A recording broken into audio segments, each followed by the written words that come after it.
नमस्कार, आप सभी का निर्माण आईएएस के यूट्यूब चैनल में बहुत-बहुत स्वागत करता हूं। आज हम हिमालय पर्वत के बारे में जानने का प्रयास करेंगे। हिमालय पर्वत के बारे में आज हम कुछ जानेंगे कि कैसे उसका उद्गम हुआ, कैसे उसमें जो है उसका विभाजन कैसे-कैसे किया गया, यानी कि उसके महान हिमालय, लघु हिमालय, शिवालिक, पूर्वांचल पहाड़ियाँ, उनके बारे में जानेंगे। उनमें कौन-कौन से प्रमुख दर्रे स्थित हैं, उनकी कौन-सी प्रमुख चोटियाँ हैं, उनका निर्माण किस-किस समय में हुआ, थोड़ा-सा वो जानेंगे। साथ ही साथ उसका प्रादेशिक विभाजन कैसे-कैसे किया गया है, यानी कि असम, हिमालय या जो है नेपाल हिमालय या कुमायूँ, इन सब के बारे में जानेंगे। और अंत में थोड़ा-सा यह जानेंगे कि हिमालय का कैसे महत्व है, भारत के संदर्भ में कैसे उसका महत्व है।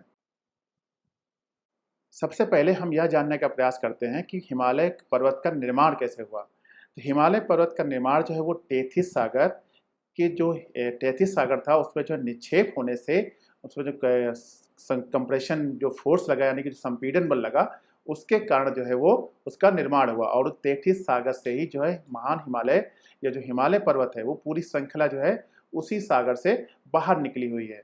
और यह चरण जो है यानी यानी कि जिसका उत्थान है हिमालय का, वह किसी एक चरण में नहीं होकर जबकि विभिन्न चरणों में हुआ है। इससे पहले हमने ये जाना होगा, सुना भी होगा कि जो है एक पृथ्वी जो है पूरा एक गोलाब की तरह था जिसे हम पेंजिया कहा जाता था।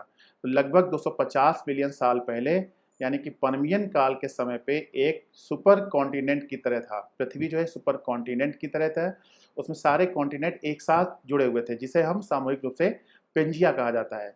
और यही पेंजिया जो है धीरे-धीरे यानी कि 225 मिलियन साल के पहले जो है इसका जो है अलग-अलग उसमें विखंडन प्रारंभ हुआ। जो उत्तरी भाग कहलाता है वो आपका कहलाता है लॉरेशिया या उसे अंगारा लैंड भी कहा जाता है। उसमें मुख्यतः जो है उत्तरी अमेरिका और यूरेशिया जिसमें यूरोप और एशिया के भाग वो शामिल थे। वहीं जबकि जो दक्षिणी भाग था आपका वो आपका गोंडवाना लैंड कहलाता है। गोंडवाना लैंड में कौन-कौन से थे मुख्यतः दक्षिण अमेरिका, अफ्रीका और दक्षिणी भारत है यानी कि दक्कन का प्लेटू है प्लस ऑस्ट्रेलिया और अंटार्कटिका वो शामिल थे। इन सारे को मिलाकर कहा जाता है गोंडवाना लैंड यानी कि जो दक्षिण का भाग था। तो और इसी जो लॉरेशिया और गोंडवाना लैंड के बीच में एक लंबा, संकीर्ण और उथला समुद्र था, जिसे टेथिस सागर के नाम से जाना जाता है। ये देख लीजिए इमेज, ये जो है लगभग 225 मिलियन साल पहले जो है यानी कि पर्मियन काल के टाइम पे जो पेंजिया ये पूरा जो है पृथ्वी जो है वो सुपर कॉन्टिनेंट के रूप में थे जिसे पेंजिया के नाम से जाना जाता है।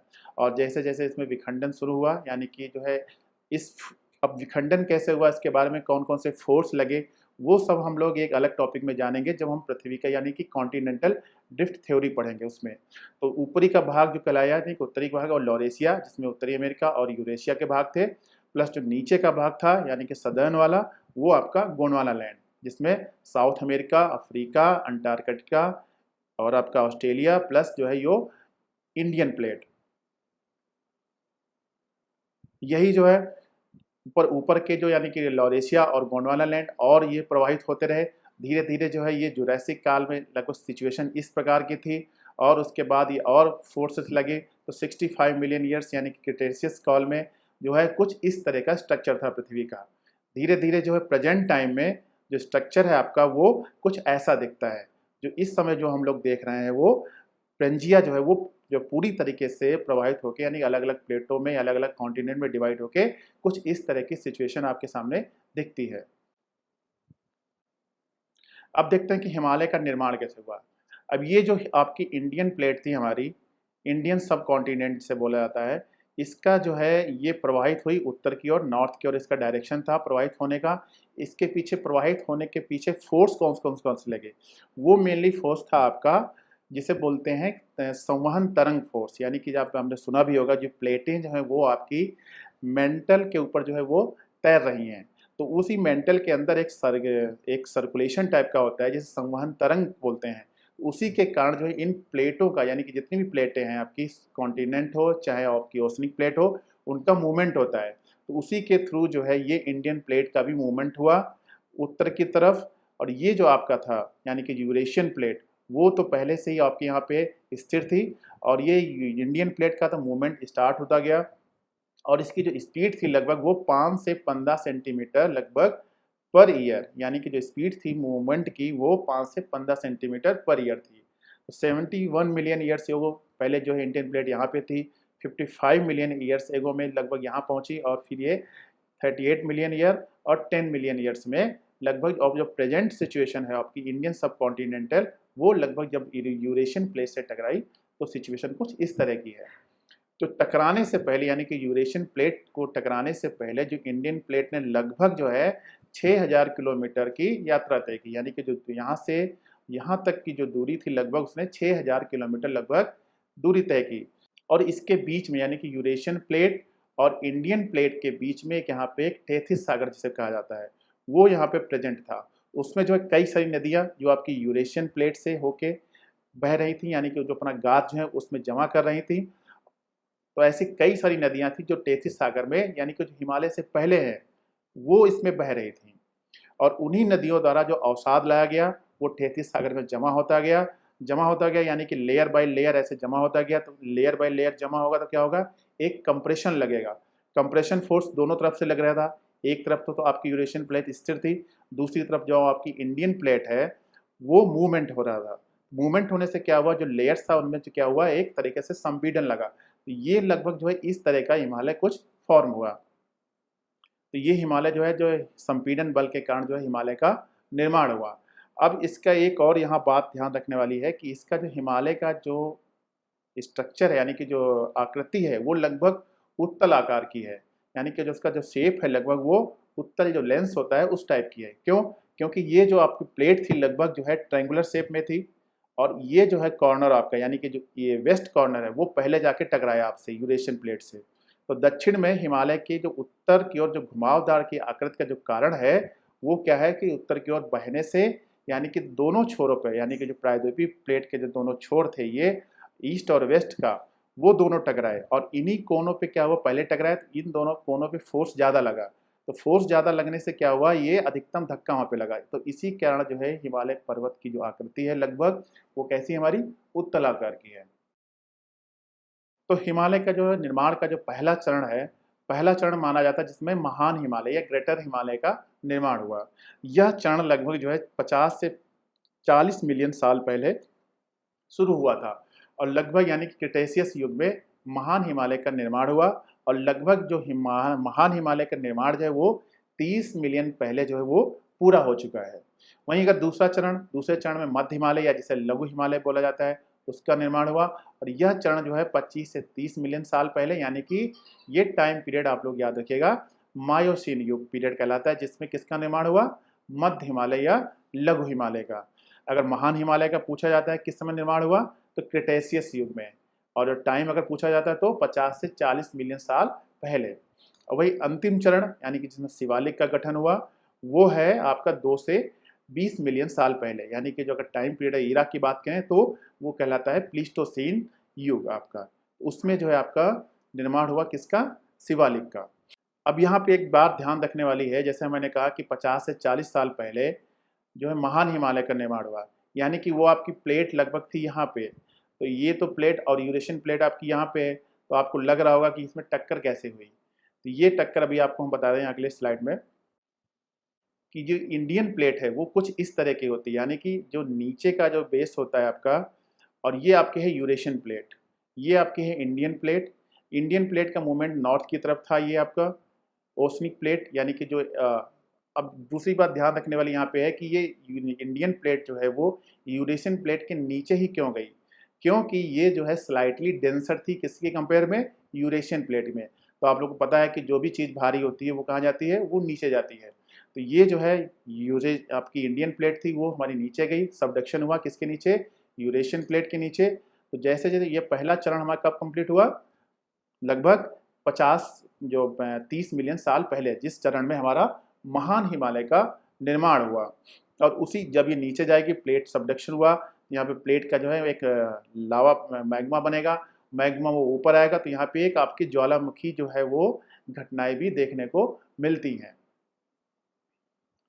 फिर ये और फोर्स लगा, कंप्रेशन फोर्स, यानी कि और ये जो टेथिस था इसमें नदियां जो है अपना जमाव कर ही रही थी, ऊपर से इसमें फोर्स कंप्रेशन आपका दबाव बढ़ ही रहा था, ऊपर से फोर्स भी लग रहा था कंप्रेशन फोर्स। तो ये दूसरा चरण आपका स्टार्ट हुआ जिसमें फोल्डिंग स्टार्ट हो गई, यानी कि folding of the existing land form, जो पहले से लैंड फॉर्म था और प्रेशर लगने के कारण इसमें जो है वो और ज़्यादा फोल्डिंग स्टार्ट हुई, जिसे कहते हैं हम जियोसिनक्लाइन। और ये लगभग जो है कॉन्टिनेंटल प्लेट, यानी कि ये लगभग जो है 40 से 50 किलोमीटर नीचे ज़्यादा नहीं जा सकती है। तो इसलिए यहाँ पे जो है अब मैग्मा का निर्माण उतना बंद हो गया। इसीलिए प्रेजेंट टाइम पे हमें जो है वॉल्केनिक एक्टिविटी वो जो है हिमालय रीजन में कम देखने को मिलती है, नहीं देखने को पाई जाती है। और ये प्रेजेंट टाइम में आपका जो है वो हिमालय का शेप है। और ये शिवालिक पहाड़ियों में पाए जाने वाले कुछ ऐसे जीवाश्म हैं जो जिनका निर्माण जो है तिब्बत के पठार में भी जो है उपलब्ध है। जिससे ये पता चलता है कि जो टेथिस था उसमें जो है अवसादों के निर्माण होने, अवसादों के जमा होने से, उन पर कंप्रेशन फोर्स लगने से हिमालय का और शिवालिक का या ग्रेटर हिमालय का उन सब का निर्माण जो है एक ही अलग अलग चरणों में हुआ। स्ट्रक्चर है, जो रॉक का स्ट्रक्चर है वो लगभग क्या है, सेम है आपका। अब हम बात करते हैं कि हिमालय का विभाजन किस में किया गया है। तो हिमालय का विभाजन मुख्यतः जो है हम 5 प्रकारों में पढ़ेंगे। पहला हमारा ट्रांस हिमालय होगा, या जिसे तिब्बती हिमालय भी कहा जाता है। दूसरा बृहद हिमालय या ग्रेट हिमालय। दूसरा मध्य हिमालय या लेसर हिमालय भी बोलते हैं इसको। चौथा हमारा शिवालिक, या जिसे आउटर हिमालय भी कहा जाता है। और पाँचवा जो है पूर्वांचल पहाड़ियाँ, यानी कि जो नॉर्थ ईस्ट की पहाड़ियाँ हैं उसके बारे में हम पढ़ेंगे। सबसे पहले है ट्रांस हिमालय। ट्रांस हिमालय जो है वो ग्रेट हिमालय के जो श्रेणी है उसके उत्तर में स्थित है। इसे तिब्बती हिमालय का भी कहा जाता है। क्यों तिब्बत हिमालय कहा जाता है? क्योंकि इसका अधिकांश हिस्सा जो है वो तिब्बत के भाग में स्थित है, इसीलिए इसको जो है तिब्बती हिमालय या ट्रांस हिमालय भी कहा जाता है। इसमें मुख्यतः जांस्कर, लद्दाख, कैलाश, काराकोरम ये प्रमुख श्रेणियाँ हैं। और वेस्ट की तरफ यानी कि जो है वो पामीर की गांठ आपने सुना होगा, यहाँ पे कुल्लू साल या काराकोरम कई सारी जो है आपकी पर्वत श्रेणियाँ मिलती हैं, तो उसे पामीर की गांठ बोलते हैं। ये आता है लगभग आपके किस में आता है, ट्रांस हिमालय में, ये याद रखिएगा। और इसकी लंबाई यानी कि ईस्ट से वेस्ट की तरफ लगभग जो है 1000 किलोमीटर की लंबाई है। इसकी जो औसत ऊंचाई, अगर एवरेज हाइट की बात करें ट्रांस हिमालय की, वो लगभग 3000 मीटर है। लेकिन इसकी जो है बहुत सारी चोटियाँ जो हैं इसमें, वो लगभग आज नंगा पर्वत है, तो ये लगभग 8126 मीटर तक ऊंची है, जो जांस्कर रेंज में है। और इसकी औसत चौड़ाई यानी कि औसत जो मोटाई है लगभग वो 40 किलोमीटर है, लेकिन बीच बीच में इसकी जो है मोटाई वो लगभग 225 किलोमीटर तक हो जाती है। और इसी श्रेणी के उत्तर में और इसके समानांतर में एक लद्दाख श्रेणी है। ठीक है, यहाँ पे जो आप देखोगे इसके कुछ श्रेणी के कुछ जो शिखर हैं यानी कि जो पीक्स हैं वो 6000 मीटर से भी ऊंची है, लेकिन इसकी औसत ऊंचाई लगभग जो है वो 3100 या 3000 मीटर तक इसकी औसत ऊंचाई है। वहीं अगर काराकोरम श्रेणी जो है वो पामीर की गांठ से पूर्व की ओर लगभग 800 किलोमीटर तक फैली है, और इसकी यहाँ जो चोटियाँ हैं वो लगभग जो है 5500 मीटर से अधिक ऊंची हैं। और यह एक जो है सीमा बनाती है किसके बीच, यानी कि जो तिब्बती है और आपका जो है हिमालय भारत है उसके बीच की एक सीमा बनाती है। और इसमें बहुत सारे कुछ ग्लेशियर पाए जाते हैं, बियाफो, सियाचिन, ये सब आप लोग पढ़ेंगे अभी आगे। तो जैसा हमको बताया कि जो है इसकी अब समुद्र से औसत ऊंचाई जो है 6100 मीटर है।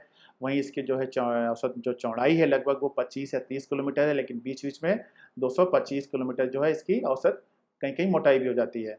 और ये मुख्यतः याद रखने वाली बात यह है, परीक्षा में पूछा भी गया है प्रश्न कई बार, कि जो है महान हिमालय का निर्माण जो है किन चट्टानों से हुआ है। तो ये मुख्यतः जो ग्रेनाइट और नीस से मिलकर बनी हुई हैं, जो कायांतरित अवसाद हैं। यानी कि जो आपको जो डिपोजिशन होता गया टेथिस सागर के, जो टेथिस सागर में लेयर जो उसके पहले जो नदियाँ थी तिब्बती यूरेशियन प्लेट से होकर जो बह रही थी, उनसे जो है अवसाद जो लाए गए, उनके द्वारा लेयर बाय लेयर जो जमा होता गया, उनमें जो प्रेशर पड़ा, प्रेशर से कंप्रेशन फोर्स लगा, तो उसके कारण वो कायांतरित अवसादों में बदल गई। और वो जो बेस जो है वो मुख्यतः ग्रेनाइट और नीस से मिलकर बना हुआ है। ये भी यहाँ याद रखने वाली बात है कि इसका जो दक्षिणी हिस्सा है यानी कि दक्षिणी ढलान है वो एकदम खड़ा है, यानी कि उत्तल आकार का है। वहीं जो अगर उत्तरी ढलान की बात करें उत्तर की ओर, वो ढलान थोड़ा सा इसका मंद है, और इसकी संरचना वो कहलाती है हॉग बैक संरचना। और इसी श्रेणी में यानी कि महान हिमालय में, ट्रांस हिमालय में ही दुनिया की सबसे लंबी लंबी चोटियां भी स्थित हैं, जो सदैव बर्फ से ढकी रहती है। अब देख लेते हैं थोड़ा सा इंपॉर्टेंट प्रश्न ये है, कई बार एग्जाम में पूछा भी गया आप लोगों से, या पूछ सकता है आगे भी पूछा जाए, कि इसमें कौन कौन से मुख्य दर्रे या पास कौन कौन से स्थित हैं। तो महान हिमालय में मुख्यतः जो है जम्मू कश्मीर, ठीक, जम्मू कश्मीर में लगभग बुर्जिल और जोजिला। वहीं हिमाचल प्रदेश में आपका बारालाचा और सिपकीला। वहीं उत्तराखंड में थांगाला, नीति पास और लिपुलेख। और सिक्किम में नाथुला और जेलेपला। अब दूसरा आता है हमारा लघु हिमालय। दक्षिण में, इसके दक्षिण में शिवालिक स्थित है और उत्तर में जो है वो ग्रेट हिमालय। यह दोनों श्रेणियों के जो है समानांतर ये ईस्ट से वेस्ट की ओर तरफ फैला हुआ है। इसे हिमांचल या निचला हिमालय भी कहा जाता है। और इसकी जो है औसत चौड़ाई जो लगभग 60 से 80 किलोमीटर है और लंबाई लगभग जो है वो 2400 किलोमीटर है। अगर इसकी औसत ऊंचाई की बात करें तो लगभग 3500 से 4500 मीटर जो है इसकी औसत ऊंचाई है। और ये श्रेणी जो है ईस्ट से वेस्ट की ओर लगातार कॉन्टिन्यूटी में ये फैली हुई है। इसके कई सारे ऐसे शिखर हैं जो लगभग 5550 मीटर से अधिक ऊंचे हैं और इतनी ऊंचाई पे जो है सारे शिखर लगभग जो है वो बर्फ से ढके रहते हैं। और इसका भी जो है निचले हिमालय के यानी कि लघु हिमालय है, उसका भी दक्षिणी ढलान जो है वो खड़ा है और खड़ा ढलान होगा तो उस पर कोई वनस्पति बहुत ज़्यादा पाई नहीं जाएगी। तो ये नग्न ढलान, ये जो चट्टाने जो हैं वो नग्न आवरण से युक्त हैं। वहीं इसके कंपेयर में उत्तरी ढलान हमारा मंद है जो जंगलों से ढका हुआ है। और उत्तराखंड में यह मध्य हिमालय और मसूरी और नाग टिब्बा पर्वतमाला के रूप में जाना जाता है। वहीं अगर नेपाल में बात करें तो महाभारत श्रेणी, महाभारत लेख लिखा होगा किसी किसी बुक में, तो उस नाम से जाना जाता है। वहीं और ये जो है महाभारत श्रेणी यानी कि जो नेपाल यानी कि जो मसूरी से आपकी जो रेंज है वो उसी की एक कॉन्टिन्यूटी है जो जिसे महाभारत या महाभारत लेख या महाभारत श्रेणी के नाम से नेपाल में जाना जाता है। वहीं सिक्किम, भूटान में भी यह मिरी, अबोर, मिश्मी आदि पहाड़ियों के नाम से भी जाना जाता है। और इसमें जो प्रमुख रिसोर्ट हैं यानी कि जो पर्यटन स्थल हैं वो शिमला, मसूरी, रानीखेत, नैनीताल, अल्मोड़ा, दार्जिलिंग आदि जो हैं ये प्रमुख रिसोर्ट हैं इसमें। और इसमें कौन कौन से प्रमुख दर्रे हैं आपके, जैसे जम्मू कश्मीर पीर पंजाल दर्रा जो है पीर पंजाल श्रेणी में, वहीं हिमाचल में आपका धौलाधर है, उत्तराखंड में मसूरी और नागटिब्बा, ठीक है। नेपाल में जो है ये महाभारत यानी कि महाभारत जो श्रेणी प्रमुख स्थिति। और इसी जो है आपकी क्या कहते हैं लघु हिमालय में प्रमुख वैली या दून जिसे कहते हैं वो भी स्थित है। तो यहाँ पे जो हिमाचल प्रदेश की फेमस कांगड़ा घाटी है, कांगड़ा वैली, ये जो है स्ट्राइक वैली का उदाहरण है। ये प्रश्न आपके एग्जाम में पूछा भी गया, पहले भी है, हो सकता है आगे भी पूछा जाए। वहीं अगर कुल्लू घाटी की बात करें तो ये ट्रांसवर्स वैली का एग्जाम्पल है। वहीं अगर इसमें जो है पीर पंजाल जांचकर कुछ प्रमुख श्रेणियाँ भी हैं, साथ ही साथ जो है कई सारी जो झेलम नदी जो है, ये झेलम नदी जो है इन जो पीर पंजाल की गहरी खाई को काटती है और दूसरी ओर ये यहाँ पे एक गॉर्ज का निर्माण करती है झेलम नदी। अगला हमारा है शिवालिक पर्वत श्रेणी, जिसे बाहरी हिमालय यानी कि इसका निर्माण जो है सबसे बाद में हुआ और इसकी औसत ऊंचाई भी कम है। यानी कि जो ट्रांस हिमालय, ग्रेटर हिमालय या लघु हिमालय से इसकी औसत ऊंचाई भी सबसे कम है। इसकी औसत ऊंचाई लगभग 600 से 1500 मीटर तक है। और इसमें जो है पोटवार पठार से लेकर ये ब्रह्मपुत्र तक लगभग 2400 किलोमीटर लंबाई में ये शिवालिक पर्वत श्रेणी वो फैली हुई है। और इसकी औसत चौड़ाई जो है वो 50 किलोमीटर से लेके, यानी कि हिमाचल प्रदेश में इसकी जो औसत चौड़ाई है वो 50 किलोमीटर से लेके अरुणाचल प्रदेश में 15 किलोमीटर के बीच तक घटती बढ़ती रहती है। और दूसरी ओर एक बात ये भी याद रखने वाली है कि ये जो है लगभग 80 से 90 किलोमीटर के अंतराल को छोड़कर लगभग जो ये अखंड यानी कि कॉन्टिन्यूटी एक श्रृंखला है। ये शिवालिक जो पर्वत श्रेणी है वो आपकी एक कॉन्टिन्यूटी यानी कि अखंड श्रृंखला है जो 80 और 90 किलोमीटर के लगभग जो है जो जो उसमें घाटी है वो तीस्ता और रैडाक नदियों द्वारा काटा गया है इसमें। और इसकी भी दक्षिणी ढलानें जो हैं वो खड़ी हैं, जबकि उत्तरी ढलानें यानी कि जो हमारे मैदान की तरफ ढलानें हैं वो मंद ढाल वाली हैं और जो वो अक्सर जो है वो सारे जंगलों से ढकी हुई हैं। वहीं उत्तर पूर्व से लेकर भारत तक, नेपाल तक ये शिवालिक क्षेत्र घने जंगलों से आच्छादित है। और जैसे जैसे हम नेपाल के पश्चिम की ओर वन आवरण कम होता जाता है, क्योंकि वर्षा की मात्रा जो है वो आपकी ईस्ट से लेके वेस्ट तक वो क्या होती है कम होती जाती है, यानी पूर्व से पश्चिम की ओर वर्षा की मात्रा कम होती जाती है। तो वैसे वैसे जंगलों का जो आवरण है वो आपका कम होता जाता है। और पंजाब और हिमाचल प्रदेश में जो शिवालिक के जो दक्षिणी ढलान है वो लगभग क्या है हमारे खड़े ढलान है। खड़े ढलान है तो क्या है वो वन आवरण से रहित हैं। तो इन ढलानों पर जो है छोटी छोटी मौसमी धाराएं यानी कि जो मौसम में जो बारिश होती है उनके कारण जो है छोटी छोटी नालियां बन जाती हैं। तो उस आकृति को हम चोस के नाम से जाना जाता है। ये जो है ढलानें जो है वो अत्यधिक विच्छेदित हो जाती हैं, जिन्हें जो है लोकल नाम जो है चोस नामक मौसमी धाराओं से अत्यधिक विच्छेदित किया जाता है। और इन शिवालिक का गठन जो है सभी श्रेणियों में लगभग सबसे बाद में हुआ है। पता ही है आपको कि लगभग इसका निर्माण जो है 2 से 20 मिलियन साल पहले इसका निर्माण हुआ है। और इसका निर्माण में जो है लगभग जो रेत है, बजरी, जलोढ़ पंख आदि पाए जाते हैं। जलोढ़ पंख का निर्माण कैसे होता है? जो नदियाँ पर्वतों से अपना जो गाद या कंकड़ पत्थर जो भी लाके पर्वतों के पास में जो जमा करती हैं, तो वहाँ पे आकृति बन जाती है, उसे जलोढ़ पंख कहा जाता है। तो शिवालिक का निर्माण उसी से हुआ है। शिवालिक को जो है अलग-अलग क्षेत्रों में यानी कि अलग-अलग रीजन में अलग-अलग नामों से भी जाना जाता है। जैसे दाफला, मिरी, अबोर, मिश्मी, ये हिल्स आपके अरुणाचल प्रदेश में है, जो शिवालिक का ही या लघु हिमालय, ग्रेट हिमालय सबका जो है वो मिला-जुला नाम है। तो ये लोकल नाम वहाँ पे है अबोर, दफला, मिरी, मिश्मी, ये सब अरुणाचल प्रदेश में है। वहीं दुधवा श्रेणी वो उत्तराखंड में है। और इसी शिवालिक श्रेणी में जो है बहुत सारे दून पाए जाते हैं। ये दून का निर्माण कैसे हुआ? इन दून का निर्माण जो है कॉन्ग्लोमरेट यानी कि जिसमें जो है रेत, पत्थर, गाद, बजरी, मलबा ये सब जो है जमा हुआ। जमा किसमें हुआ? जैसे जो इस टाइप की संरचना थी, तो इसमें जो है आपका जो सिंक्लाइन सिंचर है, एंटीक्लाइन और सिंक्लाइन, तो इन जो घाटियों जैसी जो संरचना थी उनमें जो है ये रेत, पत्थर, गाद, बजरी ये सब जमा किए गए। और ये जब जमा होते गए, संगठित होते गए, तो इनसे जो है दून का निर्माण हुआ। और यही ये यानी कि जो आपके पश्चिमी भाग में ये दून कहलाते हैं। अगर पूर्वी भाग में बात करें तो ये द्वार के नाम से जाने जाते हैं। और पश्चिमी भाग में ये आपके दून कहलाते हैं। जैसे देहरादून, आपने बहुत फेमस दून है। देहरादून के अलावा जो है कोटपतली, चुम्बी, चौखंबा, ऊधम, ऊधमपुर, ये सब क्या है आपके दून के अच्छे एग्जाम्पल है जो शिवालिक में स्थित हैं।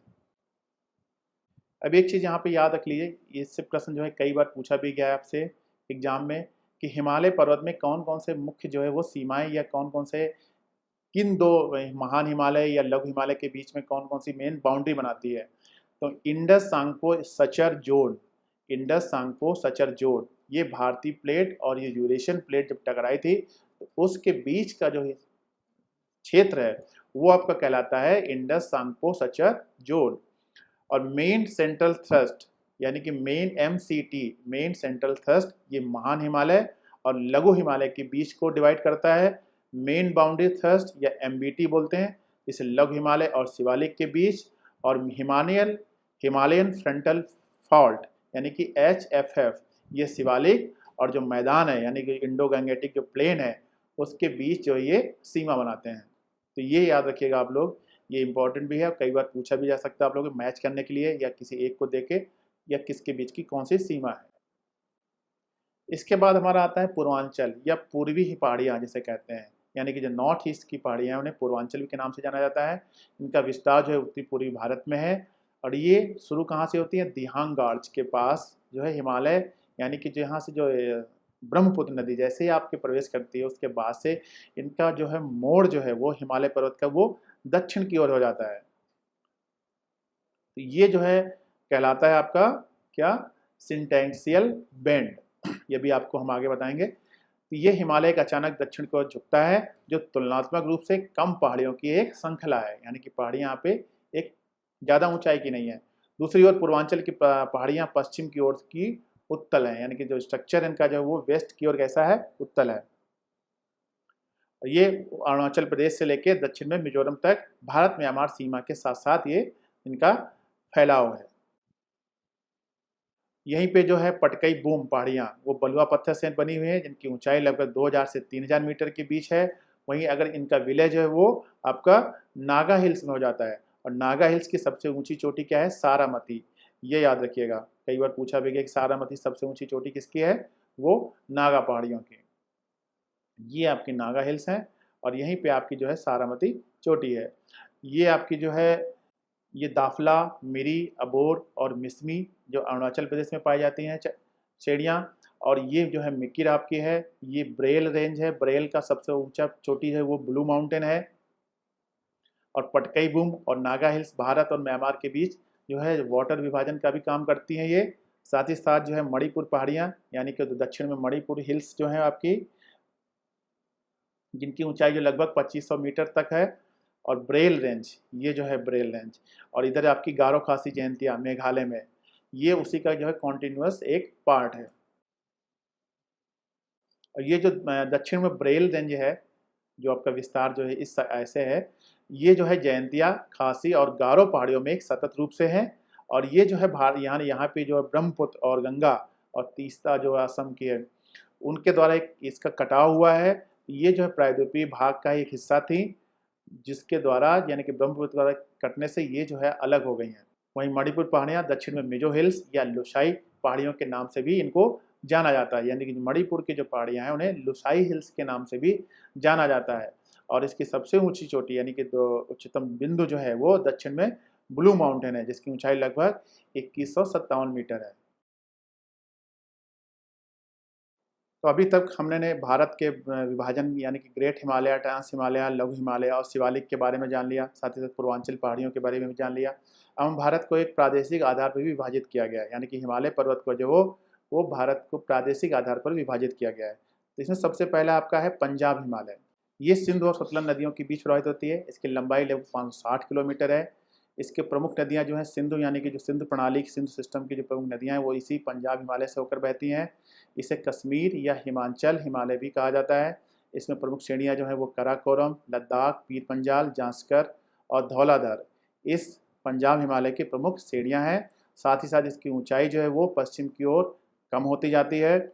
इसमें प्रमुख दर्रे कौन कौन से हैं, जैसे पीर पंजाल, बनिहाल, जोजिला, बुर्जिल, खारदुंगला, पेंसिला, सेसरला और मानकला, ये इस पंजाब हिमालय में स्थित प्रमुख कुछ दर्रे हैं। कुछ प्रमुख चोटियाँ कौन कौन सी हैं, जैसे नंदा देवी, त्रिशूल, नुनकुन, कामत और नंगा पर्वत, ये कुछ ऐसी प्रमुख चोटियाँ हैं जो इस पंजाब हिमालय में स्थित हैं। फेमस स्थल कौन कौन से हैं इसमें, जैसे कांगड़ा घाटी या कुल्लू मनाली, डलहौजी, शिमला, चंबा, ये सब जो है इसमें धर्मशाला, ये इसमें जो है पंजाब हिमालय में स्थित कुछ प्रमुख स्थल है, पर्यटक स्थल। प्रादेशिक विभाजन के अंतर्गत दूसरा आता है हमारा कुमायूं हिमालय। ये सतलज नदी से लेके काली नदी के बीच स्थित है और ये लगभग जो है 320 किलोमीटर लंबी जो है ये इसका फैलाव है। ये मुख्यतः जो है उत्तराखंड और हिमाचल प्रदेश में स्थित है। और ये यानी कि कुमायूं हिमालय जो है यानी कि जो भारत के जो हिमालय के जो प्रादेशिक विभाजन 4 भागों में किया गया है उसमें जो है ये सबसे छोटा है। ये जो है अपने झीलों और प्राकृतिक सौंदर्य के लिए फेमस है। इसमें कुछ प्रमुख चोटियाँ कौन कौन सी हैं, जैसे नंदा देवी, कामेत, त्रिशूल, केदारनाथ, बद्रीनाथ, दूनागिरी और गंगोत्री, ये कुछ प्रमुख चोटियाँ स्थित है। और इसी जो है कुमायूं हिमालय से ही गंगा और यमुना और रामगंगा आदि नदियों का जो है वो उद्गम होता है। इसमें प्रमुख झीलें कौन कौन सी हैं, सुना भी होगा आप लोगों ने, जैसे नैनीताल, भीमताल, नौकुचिया ताल या सात ताल, ये कुछ ऐसी प्रसिद्ध इसमें झीलें स्थित है। तीसरा हमारा है नेपाल हिमालय। ये काली नदी से लेकर तीस्ता नदी के बीच लगभग 800 किलोमीटर में फैला हुआ है। ये इसका हिस्सा जो है नेपाल, तिब्बत और सिक्किम में स्थित है। ये नेपाल हिमालय जो है चारों विभाजनों में सबसे बड़ा है। तो ये भी याद रखिएगा आप लोग कि पूछा भी जा सकता है अरेंज करने के लिए डिसेंडिंग ऑर्डर में या इंक्रीजिंग ऑर्डर में, कि भारत के जो हिमालय पर्वत का प्रादेशिक विभाजन है उसको असेंडिंग या डिसेंडिंग ऑर्डर में अरेंज किया जाए लंबाई के हिसाब से। या ऐसे भी प्रश्न पूछा जा सकता था कि प्रादेशिक या नेपाल हिमालय जो है वो किन 2 नदियों के बीच में स्थित है, ये काली नदी और तीस्ता नदी के बीच में ये स्थित है। इसमें प्रमुख चोटियाँ कौन कौन सी है, जैसे माउंट एवरेस्ट सबसे फेमस चोटी जो है किसमें आती है, नेपाल हिमालय में। साथ ही साथ कंचनजंगा, लाओत्से, मकालू, चोयू, मनासलू, धौलागिरी और अन्नपूर्णा, ये प्रमुख चोटियाँ इसमें स्थित हैं। इसके साथ मेची, कोसी, बागमती और गंडक, कर्नाली आदि नदियों का उद्गम जो है वो नेपाल हिमालय में होता है। और काठमांडू घाटी जो नेपाल में स्थित है वो फेमस घाटी इसी में स्थित है। प्रादेशिक विभाजन के अंतर्गत चौथा और अंतिम हमारा है असम हिमालय। यह जो है सिक्किम, असम और अरुणाचल प्रदेश में स्थित है।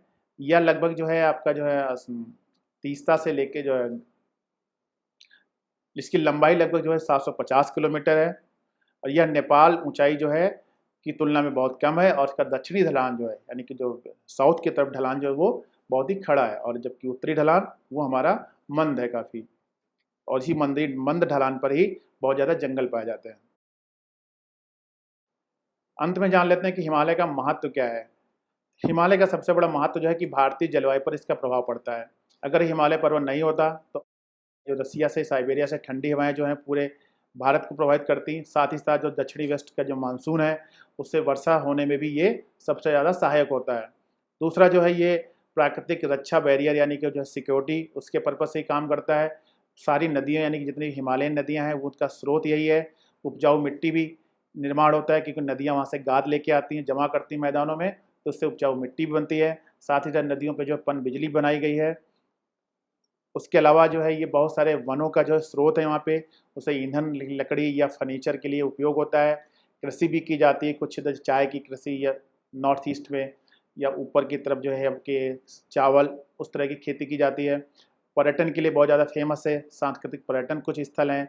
साथ ही ये जो है खनिज संसाधन में भी, यानी कि कुछ खनिज संसाधनों में भी हिमालय का योगदान है।